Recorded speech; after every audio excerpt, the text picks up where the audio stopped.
ಏನಿವತ್ತಿನ ದಿನ Kolar Muslim youth forum ವತಿಯಿಂದ ಒಂದು ಪ್ರತಿಭಟನೆಯನ್ನು ಹಮ್ಮಿಕೊಂಡಿದ್ರಿ.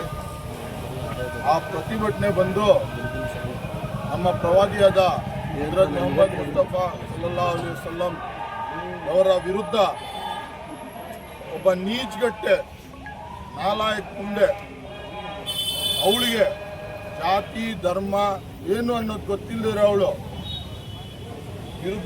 ವಿರುದ್ಧ ಒಂದು ಕೆಟ್ಟ ಹೇಳಿಕೆಯನ್ನು ಕೊಡ್ತಾಳೆ.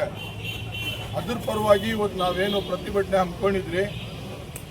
ನಾನು ಇವತ್ತು ನಮ್ಮ ರಾಜ್ಯ ಸರ್ಕಾರದ ಗೃಹ ಮಂತ್ರಿಗಳಾಗಿರಲಿ, ಕೇಂದ್ರ ಸರ್ಕಾರದ ಗೃಹ ಮಂತ್ರಿಗಳಾಗಿರಲಿ ಮತ್ತು ರಾಷ್ಟ್ರಪತಿಗಳಾಗಿರಲಿ ಅವ್ರ ಹತ್ರ ಮನವಿ ಮಾಡ್ಕೊಳೋದಿಷ್ಟೇ.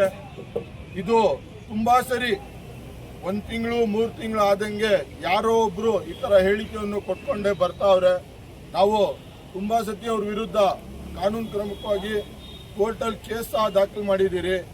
ಆದ್ರೂ ಅವರು ಈ ಥರ ಕೋಮುವಾದಿ ಭಾಷಣಗಳು ಕೊಡೋದನ್ನ ನಿಲ್ಲಿಸ್ತಾ ಇಲ್ಲ. ಇದಕ್ಕೆ ತಕ್ಕಂಥ ಒಂದು ಕಾನೂನು ತಗೊಂಡು ಬರಬೇಕು.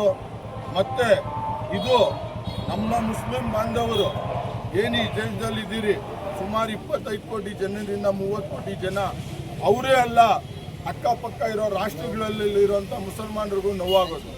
ಯಾಕಂದರೆ ನಮಗೆ ನಮ್ಮ ಪ್ರವಾದಿ ಅಂದರೆ ಎಲ್ರಿಗಿಂತ ಹೆಚ್ಚು ಅವರು ನಮಗೆ ಈಸ್ ದ ಸುಪೀರಿಯರ್.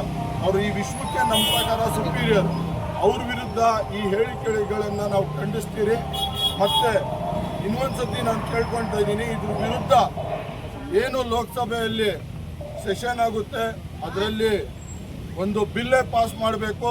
ಈ ಥರ ಹೇಳಿಕೆ ಕೊಡೋರನ್ನ ದಂಡಿಸಿ ಅವ್ರನ್ನ ಗಲ್ಲು ಶಿಕ್ಷೆ ಕೊಡಬೇಕು ಅಂತ ನಿಮ್ಮ ಮುಖಾಂತರ ನಾನು ಕೇಳ್ಕೊಳ್ಳೋಕೆ ಇಷ್ಟಪಡ್ತೀನಿ.